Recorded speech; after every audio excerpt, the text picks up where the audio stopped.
Tom Clark's 6M podcast is a Boink Studios production. And now, on with the show.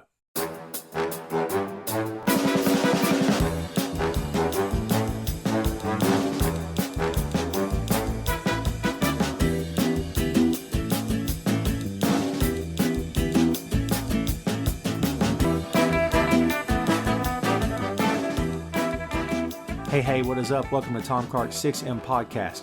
I'm your host, Tom Clark, and in this episode I'm joined by co-host Nathan Workman.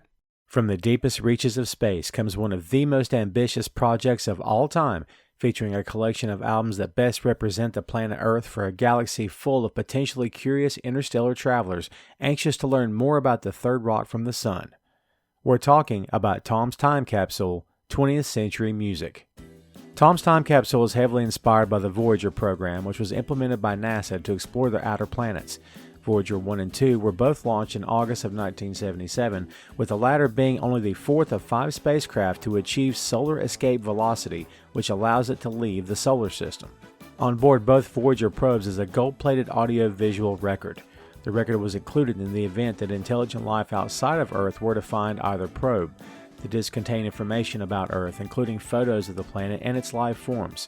Spoken word greetings are also included as well. Songs from some of music's most influential artists are also on the disc, chief among them being Mozart, Chuck Berry, and blues great Blind Willie Johnson. It's unknown if any extraterrestrial beings have encountered either Voyager probe, but the desire to make contact with those beings is still very important to many humans on Earth. The music edition of Tom's Time Capsule is meant to collect the most important recordings of the 20th century, recordings that best represent the planet that we call home. And that's the lowdown on Tom's Time Capsule, 20th Century Music. Part 2 of Tom's Time Capsule, 20th Century Music. If you have listened to Part 1, hopefully you have, you know that by this point, Nathan and I have each presented our 20 best albums of the 20th century. No small task. Obviously, we each have made our case for why each album, in our estimation, deserves to make the cut. However, here we are in part 2 of this discussion where we have to narrow the field from 40 albums down to a respectable 20 that will present what we believe is an accurate portrayal and description of the planet Earth in terms of music as far as the 20th century is concerned. As I said, no small task. This, much like the first one, is a fun episode, and I'm not going to say things get sticky, but we each have to sort of go to war or step up to fight for our respective albums, the things that we really want to make the cut. And it's all in good fun competition here, folks. Nothing too standoffish or too combative, as it were. And something interesting that happens toward the end of this particular episode, we think we've wrapped it up. We think we've got it all figured out, and you're going to hear that during the course of this episode. And you may be asking yourself, wait a minute, haven't they mentioned the same album twice? The answer to that is yes. But hang tight till the end because we realized our mistake. We went back and re-recorded the end of this show. So what I did was I took that audio and I mixed it into this. So if you come up a little confused at the end as to what's going on, that means you didn't pay attention and shame on you. Okay? Kind of like we didn't. So we have reasons though, which will become abundantly clear during the course of this episode. This will not be the last time that we will do a time capsule here on the 6M podcast. I love the idea. Perhaps next time we will go with movies. That should be fun. So yes, stay tuned as always and hope you enjoy this episode. So take it away, Nathan. So what other honorable mentions did you have that weren't listed? Okay, so one that I had that made the list, but I moved it to honorable mentions because I don't know if it was just, it's widely regarded as a great album, but I don't know if it would make the cut or not, and maybe it just stands out as a personal favorite, is Grace by Jeff Buckley, 1994. And it's excellent album. Oh yeah, it's almost always in a top countdown of greatest albums of all time. And another guy that died way too young that never hit his potential. And this album gave you a sneak peek of what he could do, and it is phenomenal. I mean, this album was there for me during a really, really bad breakup. And, looking back on it now, how bad can anything really be? But at the time, it was terrible. So this album got me through, and it really did. And It said everything I needed it to say. It was sad when it needed to be sad. It was upbeat when it needed to be upbeat. But I love this album. Man, I wish I would have used that for my breakup. I listened to Promises by Eric Clapton over and over again until I about killed myself. Oh, wow. That'd be a good way to do it. I'm telling you. I don't have an album for them, but I left the Temptations off, which when I think of the Temptations, I don't think of an album. I think of the act. So I don't really think. Ryan Ross and the Supremes. Yes. There's the Exciters. Motown is such an incredible influence, but to me, I think we already represented them with Marvin Gaye and Michael Jackson. I think so too. And Michael Jackson Thriller is on my honorable mentions, and I had to include it somewhere. So that's where it ended up. London Calling by The Clash is another honorable mention. I've never been a punk rock guy, but I think they were just rock and roll enough and not punk rock enough to where I could appreciate it. And plus, it did so much for the genre and is still considered a classic album. And I think they were mainstream enough that's why it became such a hit, maybe. Kiss Alive. You just said mainstream punk. I know, right? We have to include Nevermind the Sex Pistols if we're going to put a punk album on here. Well, you've got a point. Johnny Rotten. Yeah. It can't be mainstream punk. It just has to be punk. Yeah, Nevermind the Bollocks, yeah. Yeah, it did. All the other punk, so-called punk from the 90s and 2000s pales in comparison from the real thing, for sure. Oh, Jesus. God, don't even get me on that one. Yes. That hurts. That hurts. Blink 182 and all that horse. Oh, it's hot garbage is what it is.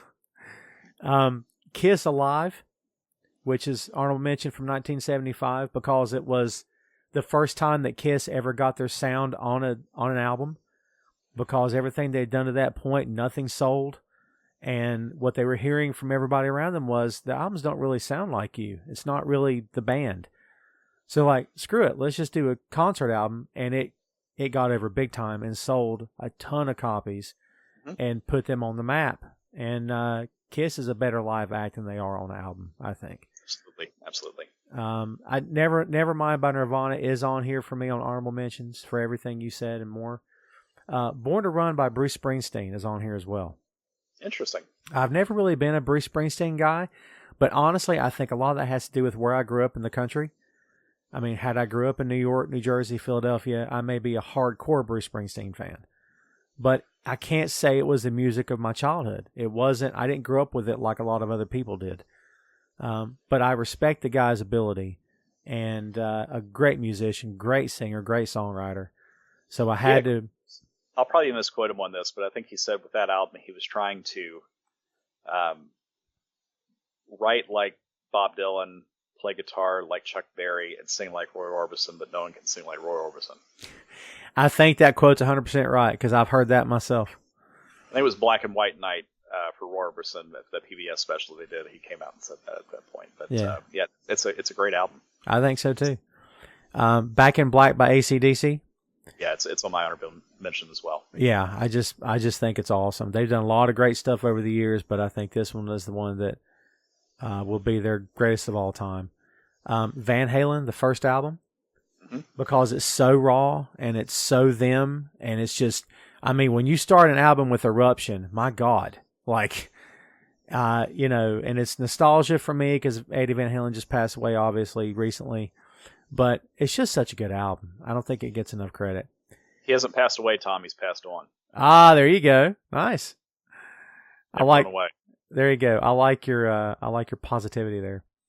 I didn't really pick a Chuck Berry album, but I left Chuck Berry off the list, and I shouldn't have. But again, I don't think an album. I think Chuck Berry. The only one I picked was Chuck Berry is on Top, which I think I just picked it because it had a couple of random hits.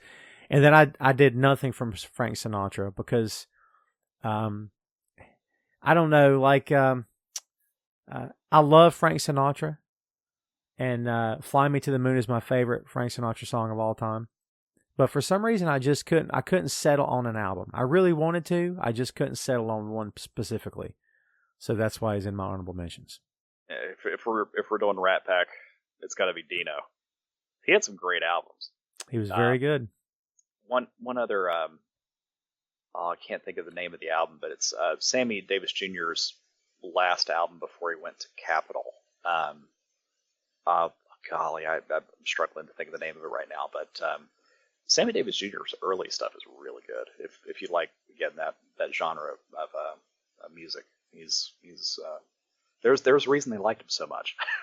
Oh yeah, for sure. He's a damn good singer.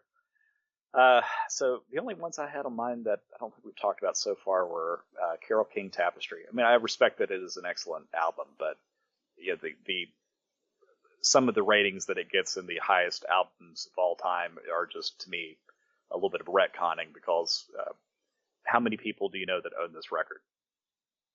Yeah, You know, zero. It's the Nico and the Velvet Underground argument. Again, yeah, everybody loved them. They only sold 20,000 albums, and everybody that bought it started a band. Great. Who do you know today that owns that album? Who do you know today that's got a banana in their car? You know, Right. Not many. That music you can only take in doses. It's the other one that kind of kills me now is Leonard Cohen. He's taken on kind of a new life, and everybody's all in Leonard Cohen again. Who wants to listen to Leonard Cohen driving home from work? I mean, everybody knows, and Hallelujah, and some of those songs are depressing as all hell. And Jeff Buckley had the best version of Hallelujah anyway. Jeff Buckley had a very good version of it. Kate McKinnon had a good version of it. You can do the song. The song can be covered. I think where people screw it up is where they sing it like it's a religious thing. It's not. It's meant to be a song of failure. And that's why, again, Kate McKinnon saying it with Hillary Clinton losing the election was perfect. That's what it's about. David was not a successful figure as a king. He had a lot of failures. Now, he was still loved because, as the Bible says, he had a heart for God, and so God constantly forgave him and had a special relationship with him, even though he did some pretty horrible things. Killed a man so he could have sex with his wife, and then eventually took her in to have a wife, and had a lot of other disobedient acts during his course of a career. But nonetheless, it's songs in a lot of ways about that. It's about his failures with himself, and referencing it to King David. But yeah, people that sing it triumphantly, they're missing the point. It's a song about being broken, and it's people that sing it in a situation where they're losing or a situation where they're not doing well. That's the correct interpretation of it in my mind. But there's I love the guy, but Humperdinck, Engelbert Humperdinck. Yes. He did a version of it recently. It was just so bad. It pained me because I love him. He's a great singer, but ooh, God. Brothers in Arms by Dire Straits I had, and American Beauty by Grateful Dead. Again, I think you could pick about anything from the Grateful Dead from the 70s. People overlook them, but they're starting to get into blended genres. Most acts were pretty straight until the Beatles and the Grateful Dead. A lot of experimentation there in terms of having everything from folk to rock to psych to classic to anything. Anything could happen on any record at any time. Anything could happen at any concert at any time. And didn't really like the Grateful Dead or jam band music or anything like that growing up. But as I've gotten older, I've understood that it's like jazz. It's a lot of improvisation and a lot of being in the moment. So I can understand why people like it now. But American Beauty, I think, was one of the better records they ever made. And Love Supreme by Coltrane, because that's a perfect album. Yes, recorded it in one afternoon in 4 hours. Oh, I love stories like that, actually. Don't you just hate that people are that talented? Yes, absolutely. just not fair. So of everything, I think we've got 3 solid guesses at this point, which are What's Going On by Marvin Gaye, Songs in the Key of Life, and Thriller. Are we correct on those?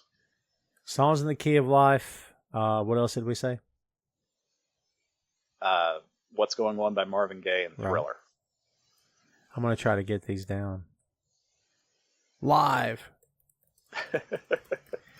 So we got those 3. At this point, do we have like an automatic entry on your end? Oh, man. Are you calling the card yet? Or are you doing the executive order? Maybe I'll save it. Well, no. You know what? Should we use it to save a veto or just let the veto stand? The veto has to be the veto, and the automatic has to be the automatic. I'm good with that. I'll save the automatic because I haven't decided yet. I can't think of anything I just want to like just straight punch to, infamy. Golly.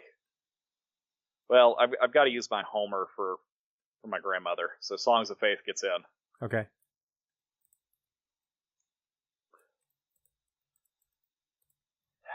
Interestingly enough, it has the fewest number of album sales of anybody on the list. She had a run of 50 pressings on that first vinyl release. Oh wow! I've got a couple of them over here at the office if you want one. Hey, I'd love to hear it. Yeah, for sure.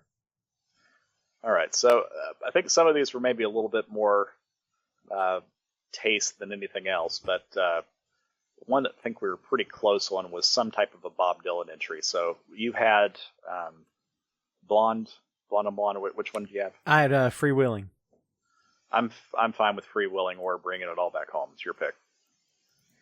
I think we're gonna go with Bringing It All Back Home. It's a funky album, real weird. It is, but at the same time, I think that's why that has to be the one because he is different. I think every time people thought they had him figured out, he did something else. Like no one expected him to go electric, and when he did it, people lost their minds. So, but his point was, I want to do what I want to do. I'm the one doing this, not you. Let me do what I want to do. So, yeah, I'm okay with that. All right, and then I think we got to pick on at least one Beatles album to get through the. So I'm proposing a trade here. Okay. So we will remove the White Album and take away the Sgt. Pepper album, and we will throw on a new contender that has not been mentioned. Oh, now you're pulling a swerve on me. Let's hear it. Magical Mystery Tour. Oh, wow! If you're going to put one out there, and just getting into what all the albums had that were good, you've got the range of the White Album, you've got the concept album of having Sgt. Pepper, but it also was a movie soundtrack. True. But I think we can kill three birds with one stone on this one. And it also has I'm the Walrus, which possibly is the best Beatles song of all time. And you get no arguments from me on that. It's so hard for me to let go of Hard Day's Night. It's so hard for me. Hard for me to let go of a lot of this stuff. But well, we can table Hard Day's Night, but at least that kills all the late Beatles albums if we can consolidate it into the one. I think if you had to pick an album that made the statement to cover everything, I think Magical Mystery Tour would be fine. I'd be okay with that. The aliens are gonna just love flying. That's good favorite hit. Yes. So let's see. We had we both agreed on Marvin Gaye. We both had Beatles stuff. I'm trying to think of things that we I don't want to say mimic, but we had the same thing on here. You had a John Coltrane in your honorable mentions, and I had one on my main list. Yeah, we have to have some jazz in here, so something's got to go. I suggest a Sacrifice of ABBA, because we do have some pop coverage later, and a lot of what ABBA did was picked up later by other folks. So I'm fine letting it go. Well, okay, so if we're doing that, I'll say Blue Train for the Coltrane album. Yeah, that's good. So,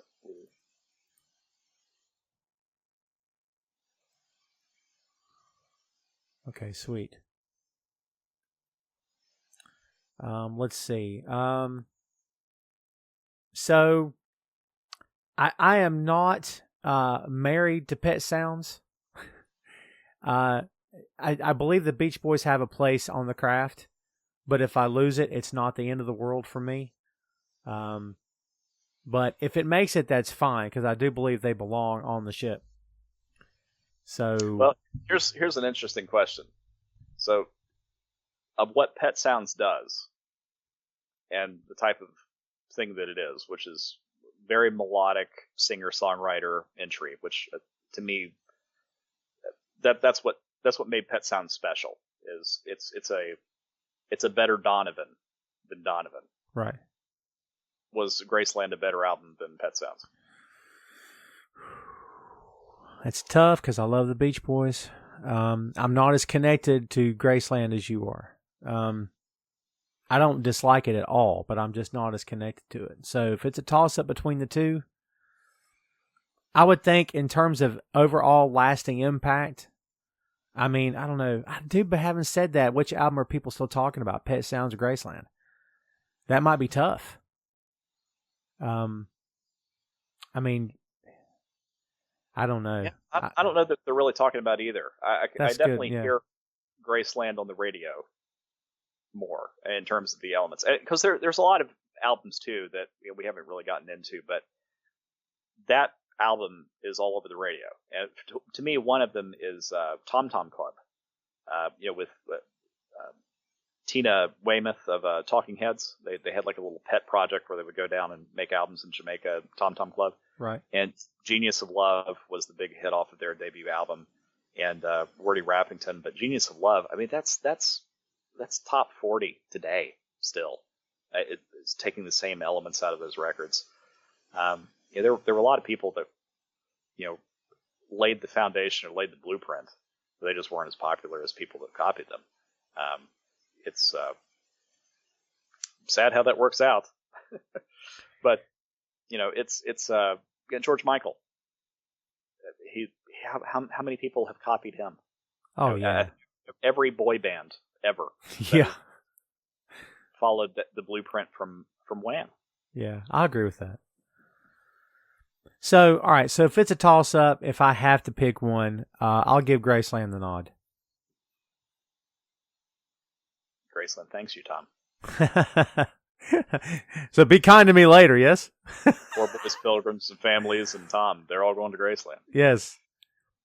All right. So one of the early, we got to find some early heavy metal too. So we had some different contenders for this. We had Black Sabbath, and who else did you say you had?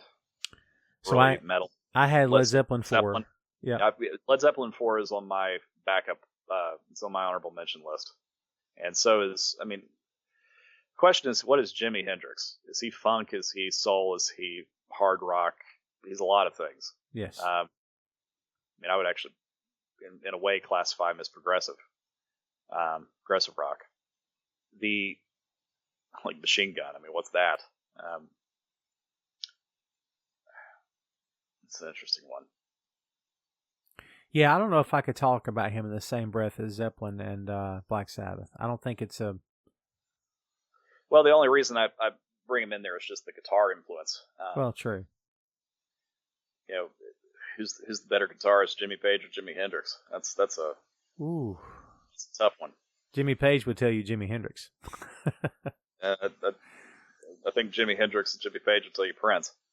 Very good. Yes. So who knows? That one might be a little bit too tough to touch. But of the 90s entries here, I think we can consolidate some of these together. Let's see. I think Jagged Little Pill and Come On Over, one of those can win. So let's see.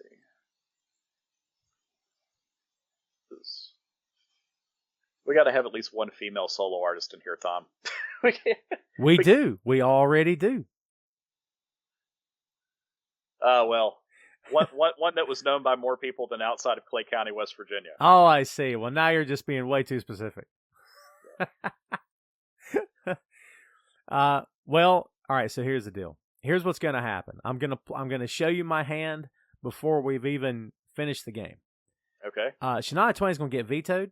So you can choose to now save yourself some misery or be miserable later. So let's because we're going to need to have some of these vetoes for later where this thing is going to get real. So let's go move over, come on over, and is that a firm up on Jagged Little Pill? I'll take that. All right, so I think we've got that's 9. 2, 3, 4, 5, 6, 7, 8, 9. Yep. Goodness, well, we're halfway there. Yeah, buddy. Just about. just looking over the list here. So, all right. So here's the question: we each had a Stevie Wonder, and we've got him on there. We both had Marvin Gaye; he's on there. We mentioned Prince a little. I don't want to just flat out say Prince is a flat out yes. I just have a hard time leaving him off here. Like, of all the influential guitarists / songwriters / performers, he's got to be on here in some fashion. And I don't think it's enough that we say, here's this guy that was inspired by him. So, I don't know. If I had to say, here's my shoe-in, here's my guy, I mean, I think I would have to go with Prince and say he's on the list. Who do we kill? I don't know. Well, you get one, right? Let's see. Oh, golly. All right, so what Prince album are we doing? Purple Rain. Interesting. Because he also had the new Power Generation stuff now, too.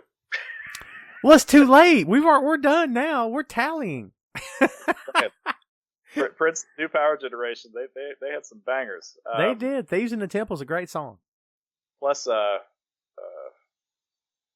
was it? Diamonds and Pearls was the name of the album, wasn't it? Yep. Cream and Get Off and all that stuff. True. And Thieves in the Temple was on the Graffiti Bridge soundtrack. I think I could do Diamonds and Pearls in place of Violator. Interesting. Man, you're really throwing me some curveballs here on this final. It picks up the same genre of electronic and all that, but because it was definitely an electronic record. I mean, listen to Get Off closely. That is as heavy EDM as any EDM that was ever released. Right. Say what you want to say about the guy, but that was a heavy song. That is, yeah. I think we could introduce that one, and Depeche Mode wouldn't even mind. I don't think they'd even care. They'd say that's a damn fine album. I may have to stick to my guns on Purple Rain. I just love it. I think it has a place here. I think it's a culturally significant album, in my opinion. I don't know if I can move from it, man. I think I'm going to stand my ground on that. Purple Rain, damn. Yes, come on, man. That's just I like Purple Rain, but it's not even my favorite Prince record. Yeah. I like a lot of records better than that, but 1999, Controversy, 3121. It's the one that came out in the 90s. That's a banging. You ever heard that album before? I don't know if I have. I was thinking of add that to your list. Black Sweat. Yeah. I was thinking of Around the World in a Day, which was good because it had Raspberry Beret on it. That's an excellent album as well. But still, if I'm going to plead my case, I'll say this. What was Kiss on? Kiss was on. It's like a black and white album cover or something. I think Kiss was the album, wasn't it? Yeah. I think. Seems like it was. It may have been its own. I mean, if nothing else, this is what put Prince into the mainstream, and this is what opened the doors. I mean, had Purple Rain failed, had it tanked, had it done no business, Prince would still probably be a singer-songwriter. He probably still would have kept going. He would have been undeterred. But how many doors would have kept opening for him had this movie failed? So I think the movie's powered by the soundtrack. So, damn. I rest my case, Your Honor. I put it over the edge. Telling you.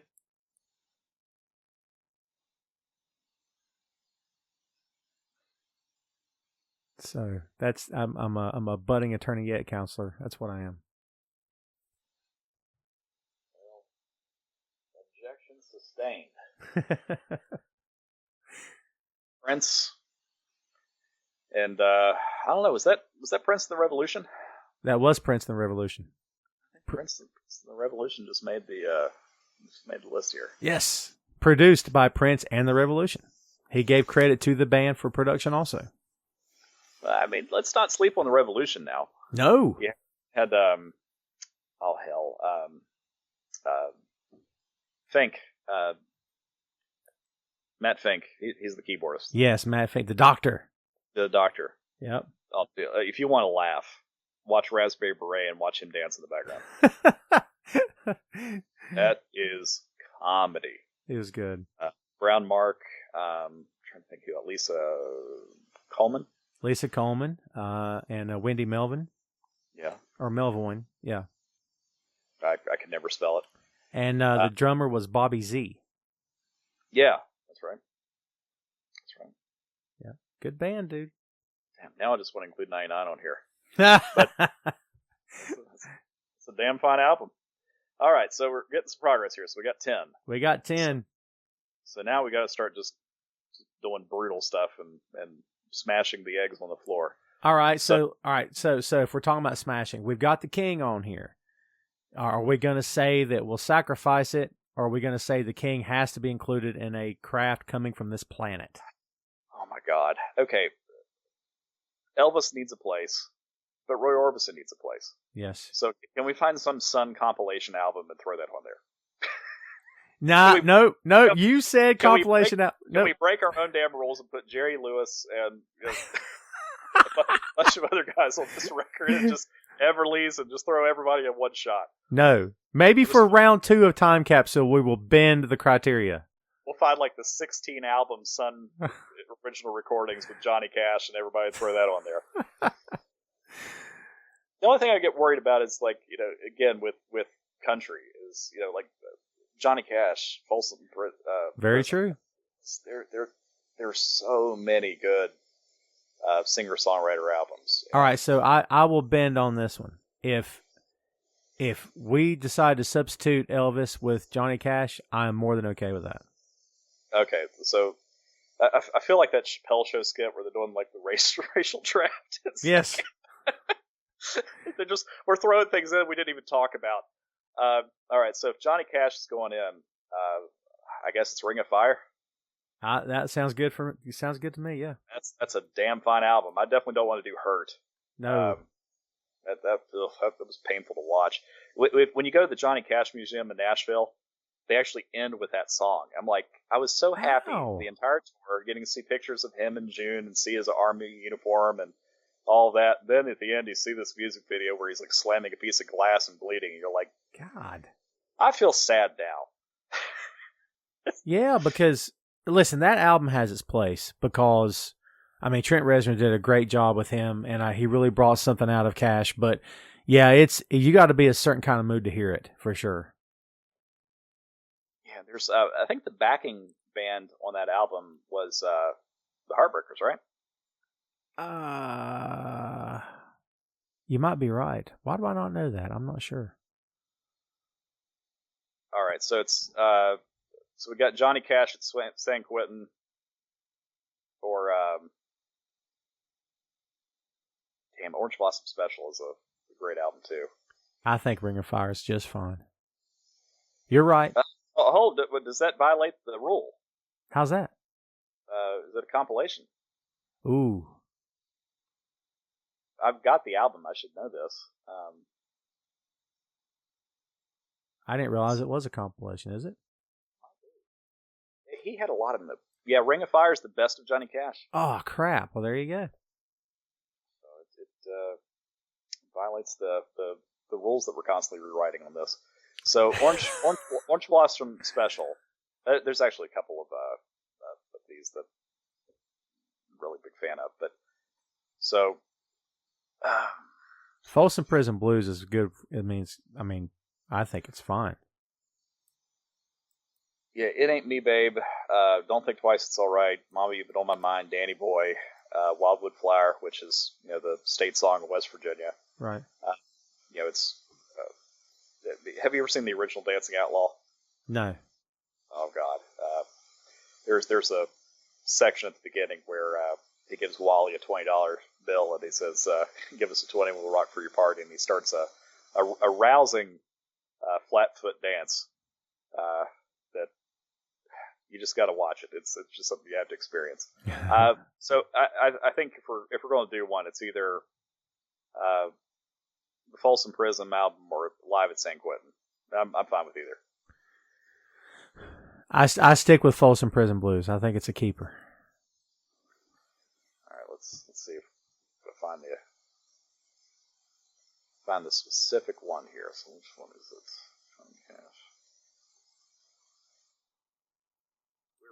We're doing this live, folks. Absolutely, yeah.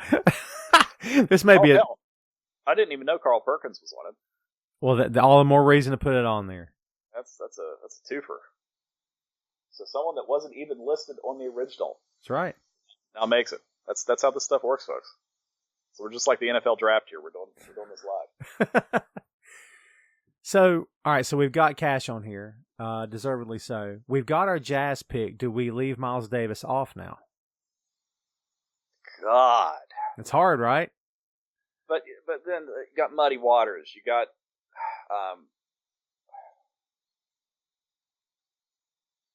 B.B. King, and then all the British blues acts. Early Fleetwood Mac, Peter Green, Elton, Eric Clapton. I mean, God, there's so many people that you could put in here. I just feel like the aliens would like "I'm a Man." I'm a man, M-A. The album that I have of his that I love is Muddy Waters Live. It's some concert back in '79 that they put it in there, but it starts off with Mannish Boy. She's 19 years old, 9 Below Zero, Streamline Woman, Howlin' Wolf, Baby Please Don't Go, Down in Florida. And then, let's see, After Hours, Trouble No More, Champagne and Reefer, Karina, Hoochie Coochie Man, She Loves Me, Kansas City, Pine Tops Boogie Woogie, Mad Love, Everything's Gonna Be Alright, and Got My Mojo Working. You know what? How did that not get on Voyager? Well, I'll put it to yeah, I know, right? I'll put it to this way. I love Hard Again. It's a great freaking album. But if I'm comparing that to Muddy Waters Live, I mean, you can't beat Live. I'll take it. Man, that's like second totally out of left field here. This is why you got to listen till the end, folks. You never know what you'll miss. Absolutely. All right, so we got 12. Muddy Mississippi Waters Live is the album, and yes, that is on the list. I don't know why, but I feel really good about that one. I do too, actually. Let's see. So, all right. So, Hard Day's Night. All right. So, here's a good one for the hardcore old school fans out there. This is a good one. Hard Day's Night is still on the table. However, so is Exile on Main Street. So, if you want to get down and dirty, it's Stones and Beatles. So, if we want to go this route and do the good old fashioned put up your dukes. No, please don't leave the Rolling Stones off. So am I to assume that Hard Day's Night makes the cut? I mean, weren't half the songs on that album covered by the Rolling Stones anyway, so we're kind of covering both ways. Well, that's actually true, yeah. All right, so we got Hard Day's Night. And again, this is just because this is so damn tough. Because if you like early Beatles, and again, I love Hard Day's Night, but we're not talking about what got him to the plate. That was I Want to Hold Your Hand, which is possibly the most important pop song ever. True. We don't have She Loves You. We don't have any of the hard driving early stuff that was popular in the Liverpool dance halls. I think we can steal a lot of ground here and just say Beatles live at the BBC. Ooh. Or Anthology 1. Okay, interesting backstory. Anthology 1 was 97. It fits barely. Absolutely, yes. Anthology 1 was on my list because it has the first recordings of John and Paul together. Hell, Anthology 1. That's why I had it. But I actually cut it to make room for a Beatles album. Yeah, all the songs that we're talking about anyway are on Anthology 1. Very true. And that was a CD format, so it's got a hell of a lot of songs on it. So we're in like Flint here. I'm more than good with that. Anthology 1 final answer? Final answer. All right. Excellent. We're not unreasonable people here, folks. That's right. We're all about making solutions. We're coming together. All right, we've got the baker's dozen here. And now we got 6 or 7 more to go. See, this is where it gets tough. This is why we're the experts. That's right. That they're doing this for NASA. All right, so one that we both had on our list in different places. You had it on yours, out of my backup, but I feel like it's a worthy pick. Is Led Zeppelin 4? Yes. I mean, if we're going to have to leave off Pink Floyd, we're going to have to leave off, probably Dire Straits. We're probably going to have to leave off Eric Clapton. We're probably going to have to leave off some of these people that feel like family to me. I know they're not, but they feel like it. Guns N' Roses. Yep. At least Led Zeppelin 4 made it. I mean, Appetite for Destruction is on my list. But now, if you're going to talk to me about GNR versus Zeppelin, Zeppelin's going to win. And I love Slash. I love Axl. I love that band. But can we at least get Led Zeppelin to some safety? We can get them to a place of safety. Absolutely. All right, so that gets us. Okay. That's 15. I'm organizing. Actually, that's 14. Excuse me. I don't count too good. That's why I went to law school. Tom Clark's 6M podcast is sponsored in part by Radius Law Group. Every day, Radius helps individuals, families, small businesses, and nonprofit organizations throughout North Carolina, Florida, and Pennsylvania resolve their legal issues by providing effective legal counsel in the areas of estate planning, as well as elder law and Medicaid. Radius Law holds the radical belief that working with a lawyer can indeed be enjoyable. So give them a call at 1-800-519-5667 for more information and tell them that Tom Clark's 6M podcast sent you. That is 14. So we still have Credence on here, which is a random, I don't want to say out of left field pick. It's hard for me to leave John Fogerty off this count. I mean, it's... Yeah, so here's, the thing is, where can we consolidate some of these, or what are they replacing? So we have,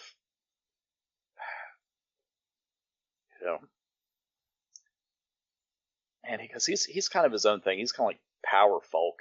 Yes.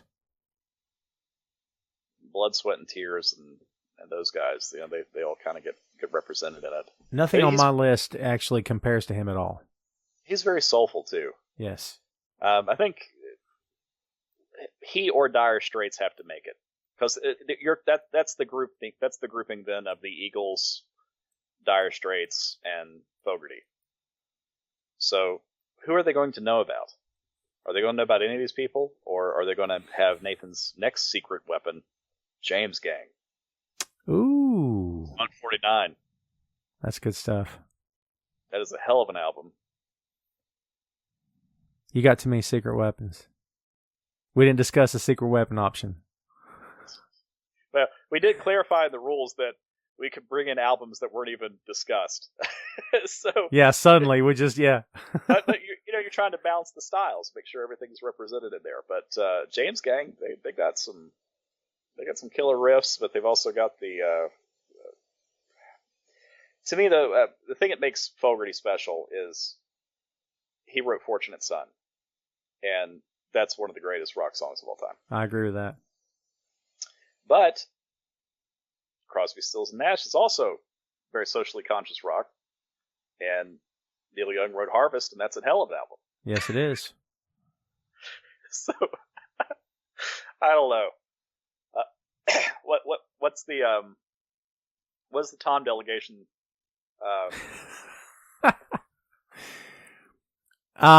Everything you just mentioned makes perfect sense. In Cosmo's Factory, I picked. It doesn't. No, it does to me, because I see where you're going. You're going like what's along the same vein, what's along the same way of thinking, because we're trying to group these bands together in order to cut something. I picked Cosmo's Factory because it's got some hits on it, but it's not like here's the definitive Creedence album. You could say Green River was a major hit for them. And John Fogerty, all he did was write hits during that time. Everything he wrote sold a ton of copies. Yeah. Because he was so prolific. But if you're talking about boiling it down to his essence, then you have to include Neil Young. You have to include Crosby, Stills, Nash. I mean, because you are along the same way of thinking. That's tough. That's tough. They have so many compilation albums. I don't actually know what their core discography is. I checked out Crosby, Stills, Nash first album because, it's one of those why not things. I'm on Apple Music and I'm like, cool, I'll just hang on to it. I'm not in love with it. It's a good album, but I didn't find myself. So far has Deja Vu, Hopelessly Hoping, Wooden Ships, Teach Your Children, Ohio, Find the Cost of Freedom, Woodstock, Our House, Helpless, Guinevere, and Judy Blue Eyes. That's pretty stout. I mean, Ohio's a great song. But it's a compilation. It's a compilation album. Yes, it is. And Ohio's a great song. Yeah. Actually, what was the one that was Woodstock written by Joni Mitchell? I think so. Yeah, I think so on that too. Oh, this is tough.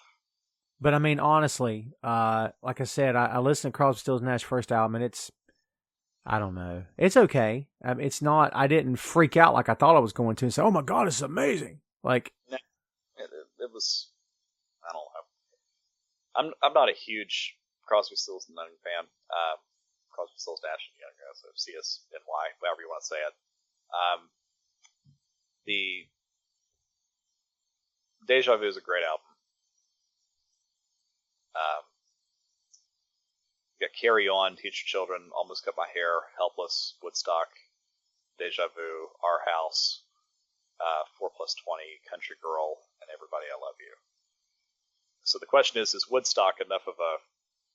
I don't think it is. Because the point with Fortunate Son was that was a very, very, very pointed political song in a different way than Dylan. Right. That was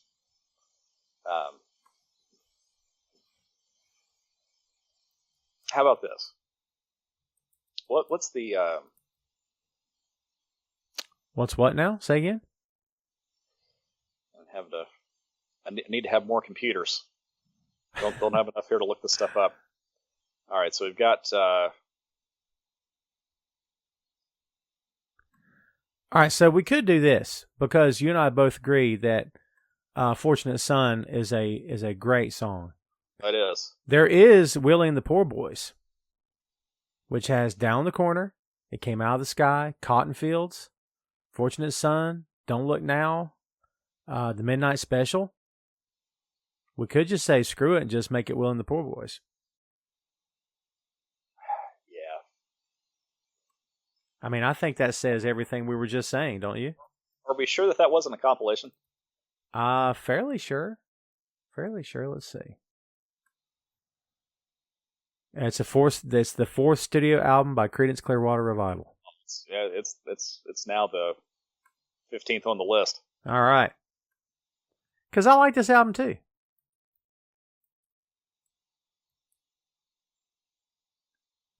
And Down on the Corner was like the second real bass line I learned to play. So. Oh yeah, Creedence is good, man. That was number 16. We are 4 away from the big 2-0. Finally launched this rocket. Yes. How are you? Okay. I see which one I left off. Okay. All right. I now too also have 16. All right. Okay, so I've still got left. On rap here, we're light on rap. We gotta find some rap to throw in here. So we're gonna do Notorious B.I.G. or Run DMC. No, the question is, Ready to Die is a masterpiece in and of itself, and just its reflectiveness. But it's not the range of hip-hop. That's the problem, is hip-hop is such a gigantic range. Right. But if you want a little bit of everything, the socially conscious stuff, the fun stuff, the stupid stuff, the machismo, the insanity, all of it, it's Enter the 36 Chambers. Oh no! See, now you're talking. See, now you're talking. Because now you're speaking my language. You cannot listen to that album and not find something you like. Yes. The Woo has it. Yes. It doesn't matter what your taste is. It's on that album. That album is one of the greatest rap albums of all time. I cannot agree with that. And I don't know. It seemed like I had it on my first list, to be honest. I'm pretty sure I had it. And then it just got left off, and I can't tell you why, but it did. Well, for no other reason than Old Dirty Bastard changed his name to, what was it? Little Jesus after he saved that boy's life. Little baby Jesus. Little baby Jesus from the fire.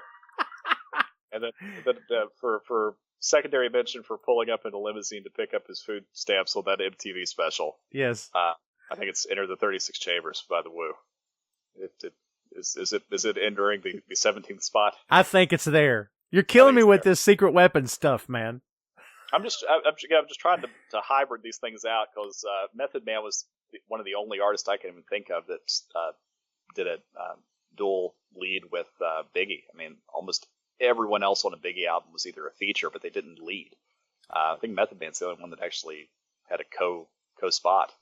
And Chuck D, Method Man, just like Chuck D, just like Method Man, just like Biggie, those distinctive voices, those voices that there's a lot of rap that I can't tell you who's doing it, but if I hear Method Man, I know it's Method Man. Can you quote all of the members of the Woo? Method Man, ODB, RZA, Jizza, wait a minute. Inspector Deck. Yeah. Yeah, there you go. That's 5. I'm missing it. Jedi from episode 7 of Star Wars. What is it? Who's the new Jedi from episode 7 of Star Wars? Episode 7. New Jedi, episode 7. Girl Jedi.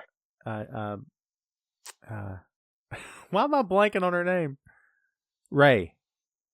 Yeah. And then that really popular figure skater from the Olympics that had a first name of Michelle. Michelle. Why am I blanking on that? It's Raekwon. Oh, there you go. Okay, gotcha. I'll take you out of your misery.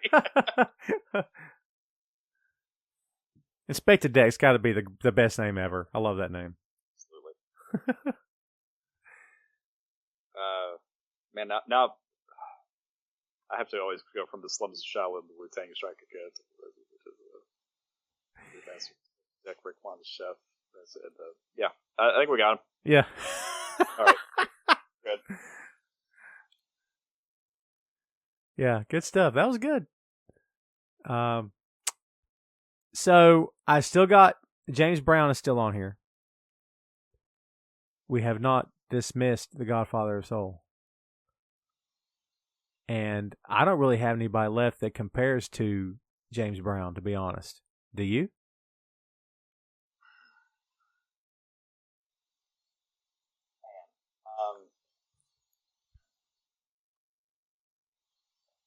Wilson Pickett. Wilson Pickett's great. Sam and Dave. Sam Cooke. Sam Cooke. Darling, you send me. Man, he's great. He's great.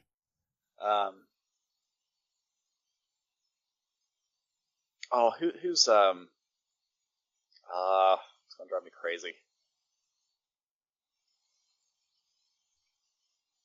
There's George Washington Jr. Had that album with the saxophone piece, and he sang Bill Withers. Bill Withers. Ooh, interesting. He's got a hell of a voice.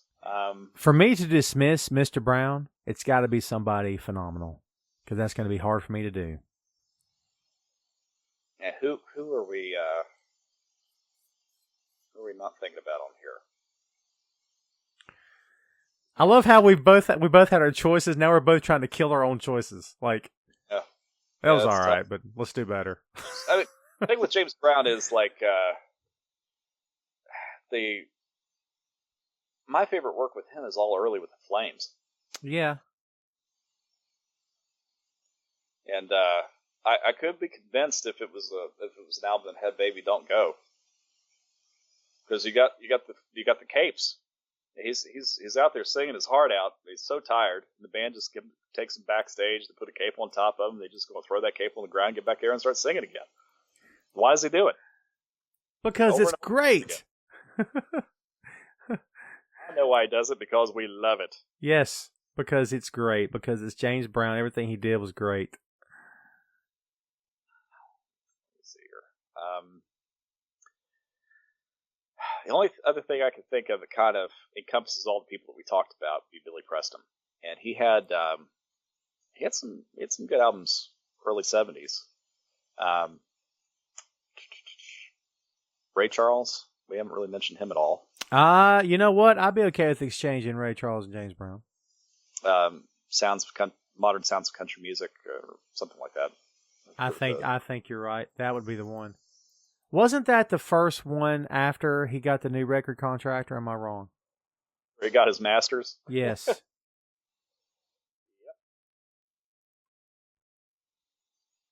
Pulled off the miracle.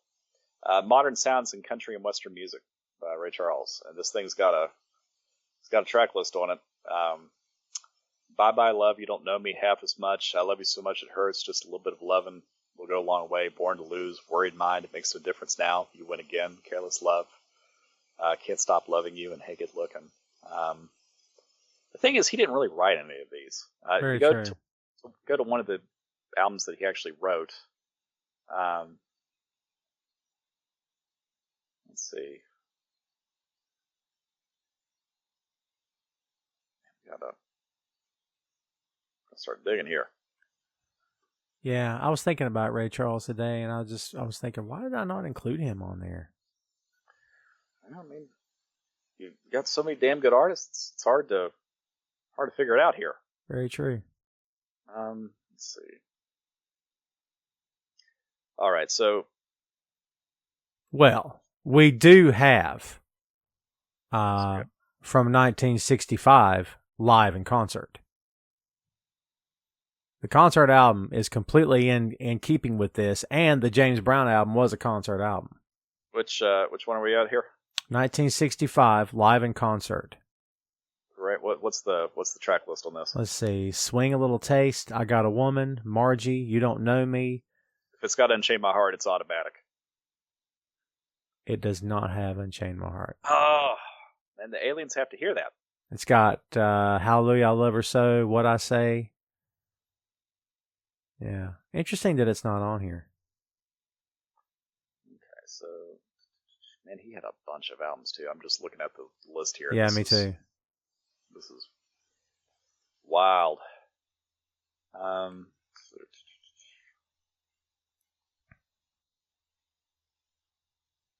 That was a compilation.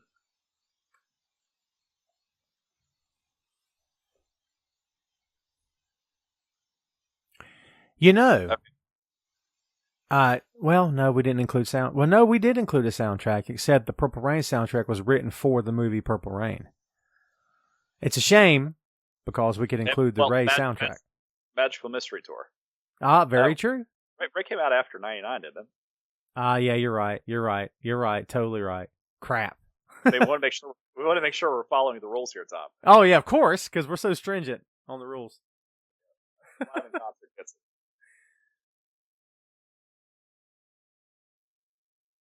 Let's see. And all this goes to show is just how hard it is to select top 20, because it's really like a top 1,000.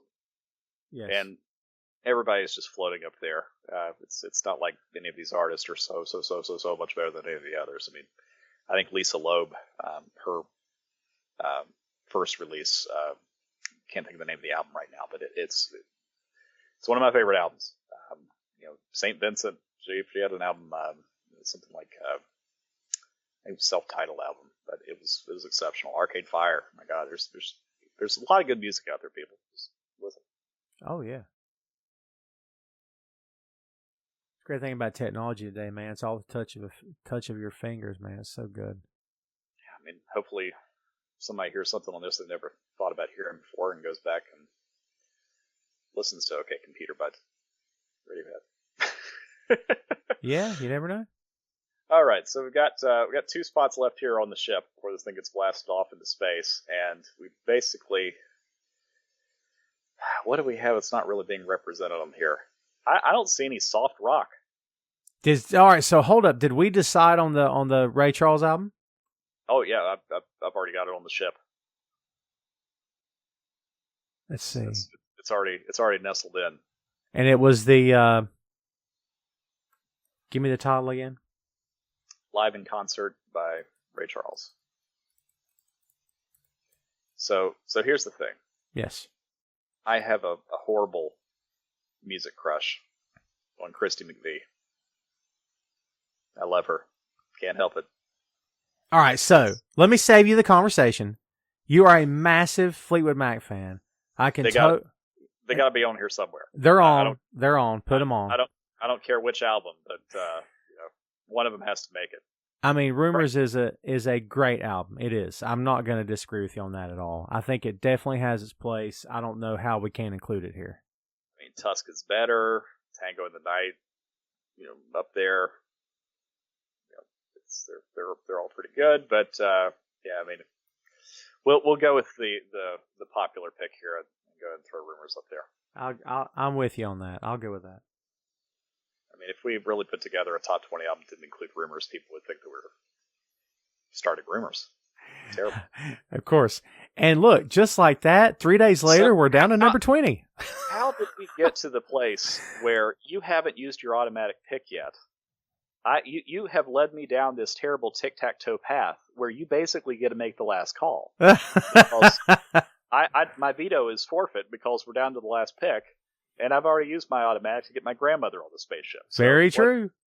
The last one is your pick, Tom. Be responsible with this power. I did stand my ground with the Prince track or Prince choice, but we both kind of agreed on it. So yeah, don't be humble. Don't be. You played it well. You played the game.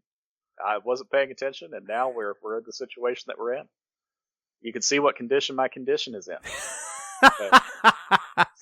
You get to make the last call here. Who of this illustrious list of musicians that are so important, have sold hundreds of millions of records, or maybe someone that's just not even remotely related to this list that you like, is going to get in here? Is this where the Electric Prunes sneak in, or maybe the Left Bank with Walk Away Renee, or Friend and Lover with Reach Out in the Darkness. Something just really obscure.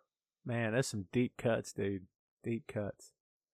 I mean, what is going to... I think really have... Somehow we've ended up where one artist was from the 90s. I don't know how that happened, but basically through the consolidation and the trades here that we made, we basically have cut out all of 1990s music.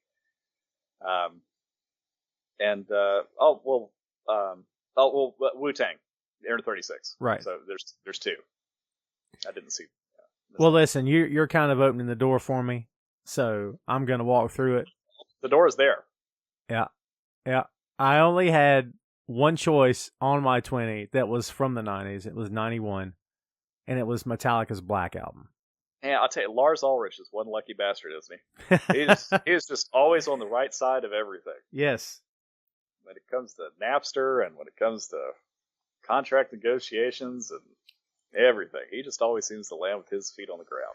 And honestly, you actually made my argument for me. We were talking about what band was big, sold albums all over the world, all these copies. Well, that's Metallica, and have proven that they have range. I mean, Metallica has done country songs on their albums, and they can pull it off. And I think they're versatile. I think they can do anything they want to do. They can do it, and they've stayed true to themselves. No matter how commercial people have accused them of being, they're still together. They're still touring. I mean, if which Metallica album did you pick? The Black Album. I just love it, and is that the one with Whiskey in the Jarro? No, that's Garage Days. I wasn't in love. I wasn't in love with Garage Days. I didn't dislike it, but I wasn't in love with it. Especially when I found out when they did Turn the Page, and they made it into such a hit, made it their own song. But, you know, James Hetfield kind of ripped a little bit on Bob Seger and said that a lot of Bob's stuff was, you know, like old time rock and roll was kind of generic and whatnot. I'm like, okay. Oh, he had the strut. Her Strut is a great song. Are you kidding me? He had the strut. How can you talk trash about somebody that gave us the strut? I mean, Her Strut is a great song, and it's, yeah. I mean, forget about Night Moves. He gave us the strut, and he's going to talk trash? How could you even include Metallica on this list ever? We just need to throw Bob Seger on here.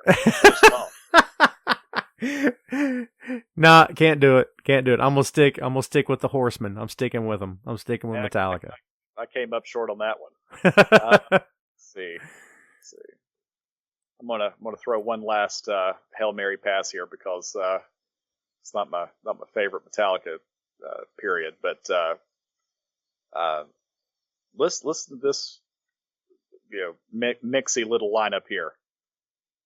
Fuel, which was an excellent music video. Yes. The Memory Remains with Marianne Faithfull. Yes. And she brings in the Rolling Stones into this because when they got busted for drugs back in London, remember when they did the house break-in with the police? Very true. Legend has it that a certain Mick Jagger was eating a certain candy bar that was partially inserted into Marianne Faithfull. Oh! That's the rumor. Wow. No one's ever confirmed or denied.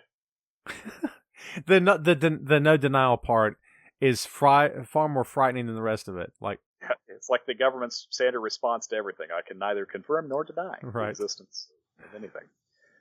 Devil's Dance, The Unforgiven 2, which we've already established is an excellent song. Better Than You, Slither, Carpe Diem Baby, Bad Seed, Where the Wild Things Are, Prince Charming, Low Man's Lyric, Attitude, and the very underrated Fix Her.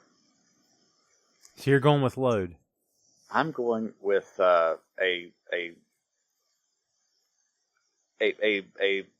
humble plea that the Aliens not start off with that album and start off with Reload. Because if they're going to do it, 1997 was just a wonderful year for music. See, I thought you were doing Load there for a second. So you're doing Reload. Yeah, Reload. I like Load too because of Mama Said. That's a good song. Well, Load has King Nothing on it.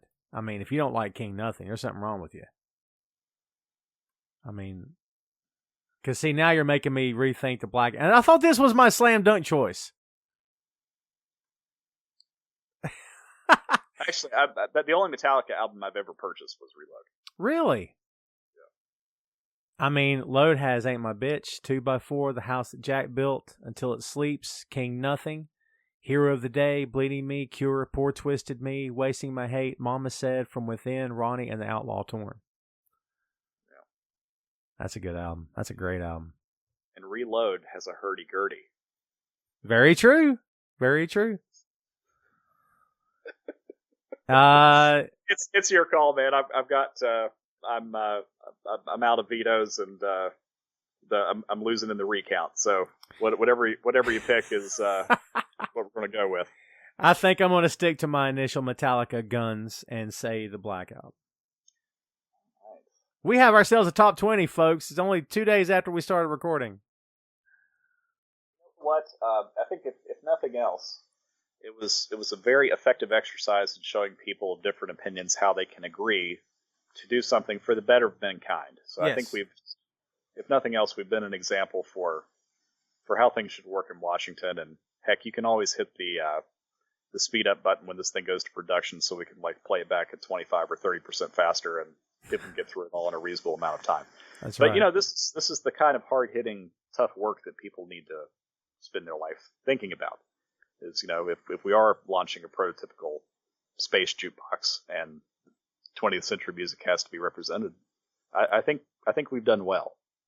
So can you count it down for us from the top? All right. So this is where we first began here for the top 20, and in no certain order: Songs in the Key of Life, What's Going On, Thriller, Songs of Faith, Bringing It All Back Home, Magical Mystery Tour, Blue Train, Graceland, Jagged Little Pill, Purple Rain, Folsom Prison Blues, Muddy Waters Live, Anthology 1, Led Zeppelin 4, Cosmo's Factory. I'm sorry, not Cosmo's Factory. Willie and the Poor Boys.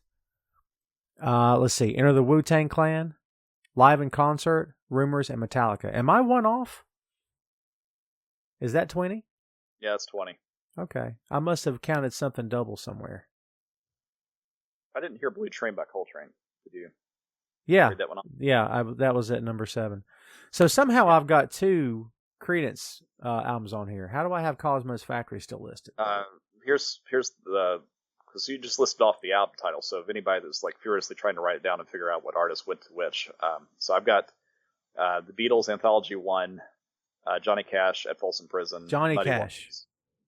Waters. Yeah, Muddy Mississippi Waters, Zeppelin 4, Michael Jackson, Thriller, Paul Simon, Graceland, Alanis Morissette, Jagged Little Pill, Prince, Purple Rain, Bob Dylan, Bring It All Back Home, the Beatles, Magical Mystery Tour, Marvin Gaye, What's Going On, Marybelle Workman, Songs of Faith, which you can, that's the really undercover album to get, folks. That's the one that really have to dig for. John Coltrane, Blue Train, Stevie Wonder, Songs of the Key of Life, Creed and Clearwater Revival, Willie and the Poor Boys, Led Zeppelin, Zeppelin 4, Wu-Tang, Enter the 36 Chambers, Ray Charles Live in Concert, Fleetwood Mac, Rumors, and Metallica, the Black Album. Yeah, somehow, I don't know what I've done. You did a damn fine job. I think so too, but somehow I still have, I've got 20, but I still have them showing 2 Creedence albums here. So somewhere I've done something wrong. Yeah, what are the 2 Creedence albums? Cosmo's Factory and Willie and the Poor Boys. Do you have Folsom Prison on there? I do. I must be missing something somewhere. I don't know. It's odd. What a way to end the show. Yeah, we might have to cut this one out. We ended so triumphantly. I know, right? We can't. Now we're going to be like a pending 21 on here and see if we can shove the door open and get more records in. But no, this we have to light this candle and get this thing off into space. So absolutely, that's what it is. Well, I had fun. Well, good. I did too. This was pretty cool. So the good news is we can do this again with movies, TV shows, characters, whatever you got, man. We can talk about it. Yeah, probably with someone else's. I think everybody's pretty sick of me. They're like, okay, well, what movie was his grandmother in? That's going to get made on the list. But like I said, if you got him, smoke him. She released an album. It's on the ship. So who's laughing now? Exactly right.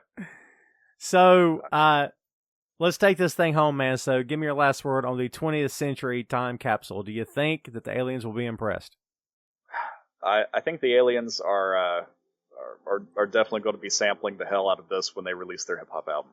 I also think that it is not looking good for Lindsay Lohan, Ashley Simpson, other artists of the 21st century. Whenever we start cutting that one up. Oh man, I don't think they stand a chance. Yeah, but Millennium, Backstreet Boys, it's a lock. We'll see about that. I might just have to use my automatic shoe in on that one. There you go. I'm trying to save it for a K-pop band, but if you're going to force me, I have to get Backstreet's back on it. Oh man. Well, there's something to look forward to. Always got something to look forward to something, folks. We thought we wrapped up the show, kids. Guess what we didn't? We actually had 19. Yeah, so I really did go to law school because I can't count that good. He tried to tell you. So I warned you. So we double counted. Which one was it? Led Zeppelin 4? Led Zeppelin 4, yes. So 4 plus 4 make 2. That's what I'm hearing.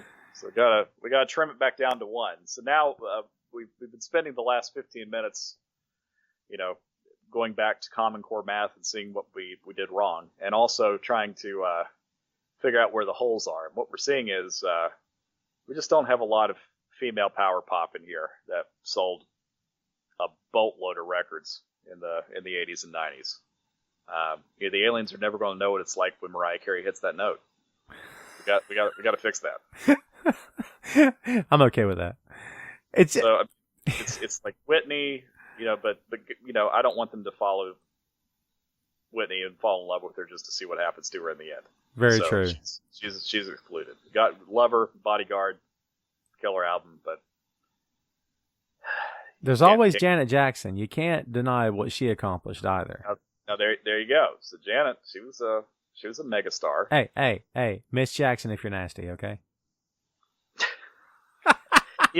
She literally bankrupted Jermaine Dupri in trying to court her. That's how badass she is. Literally bankrupted him. God, let's see. Who are we missing in that vein?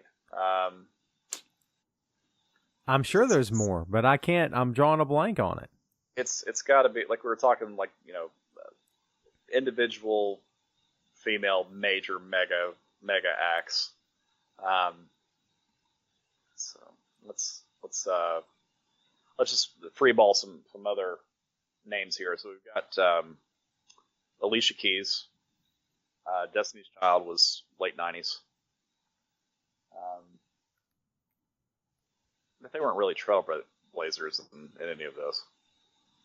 Well, if you're going to talk trailblazers and you're going to talk women, you could say the Supremes. I mean, they were a girl group. There was a lot of girl groups, right? But what was the one that had staying power? The girl group that everybody keeps talking about now. Diana Ross made it big afterward. Something to think about. Cher. Yeah.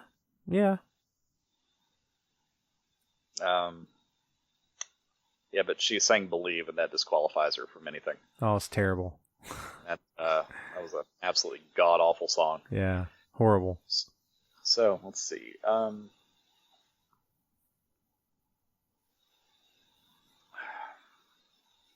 It's so hard. This is so hard. This is tricky. Let's see.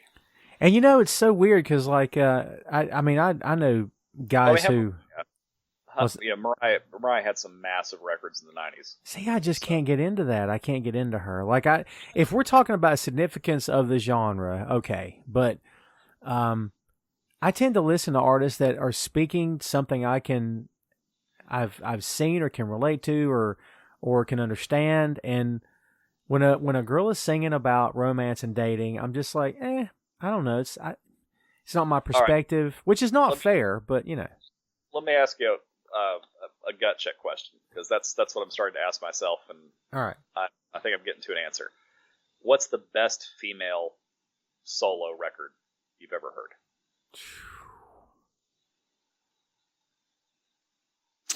I don't know.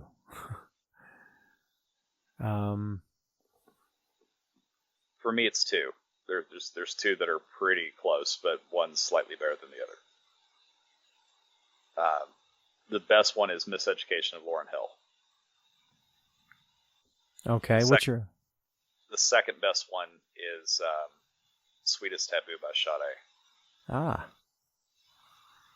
Well, That's excellent album. I'm a Sharon Jones fan. I thought 100 Days, 100 Nights with the Dap Kings was tremendous. There again, I don't gravitate a whole lot to female singers, but if you're going to talk about an album that changed the game and put her on the map and sold a ton of copies and became the most talked about album of its time, Lauryn Hill would probably have to be it, in my opinion. And Miseducation of Lauryn Hill is a hell of an album. Is it our magical 20th entrance? Oh, good heavens! I think it is. Maybe. Should Do we really have 20 this time? Can we get who's that person on Hidden Figures, like John Glenn yelling out? Can we check the math? Yes. Except we're not trying to calculate an orbit here. We're trying to calculate 20. God, that's embarrassing, but endearing, right? Endearing. But see, I could have cut this whole thing together where people wouldn't have known that we had missed it to begin with. See that? We're too real for that. That's right. I do right by my audience. I never lie to them much. Yeah. Not about the important things, like not being able to count. Right. So I think we have got it. I think we have it. Can you call it out to us for the definitive list, artist and album? Okay, so, one more time. With feeling. With feeling. Yeah. What was it James Brown said on the album? I'm not gonna let that go. Can I do the thing? Can I do the thing really? Can I get back to it? All right. So here we go. Songs in the Key of Life by Stevie Wonder. What's Going On by Marvin Gaye. Thriller by Michael Jackson. Songs of Faith by Maribel Workman. Bring It All Back Home by Bob Dylan. Magical Mystery Tour by the Beatles. Blue Train by John Coltrane. Graceland by Paul Simon. Jagged Little Pill by Alanis Morissette. Purple Rain by Prince and the Revolution. Folsom Prison Blues by Johnny Cash. Muddy Waters Live by Muddy Waters. Beatles Anthology 1 by the Beatles. Led Zeppelin 4 by the band Led Zeppelin. Willie and the Poor Boys by Creedence Clearwater Revival. Enter the 36 Chambers, Enter the Wu-Tang Clan by the Wu-Tang Clan. Live in Concert, Ray Charles. Rumors by Fleetwood Mac. Metallica's Black Album by Metallica. And The Miseducation of Lauryn Hill by Lauryn Hill. So there you go. It's funny because that was the result of our miseducation and our inability to count. See? Well, your inability to count. But, hey, I caught it. I'm just saying. I caught it. Yeah. Neither one of us should be bragging on this one. But it was a collaborative effort, and we got there. So I think that's the 20. Yes, absolutely. And I think it's a darn fine 20. Now, can I do the thing? Can I do the thing really? Can I take this home one more time? You have overcome because you are here. That's right. And that, as far as we know, is a time capsule 20th century music. Hey, thanks for listening to the show. Check out our social media on Twitter, Facebook, and Instagram at 6M Podcast. We'll see you next time.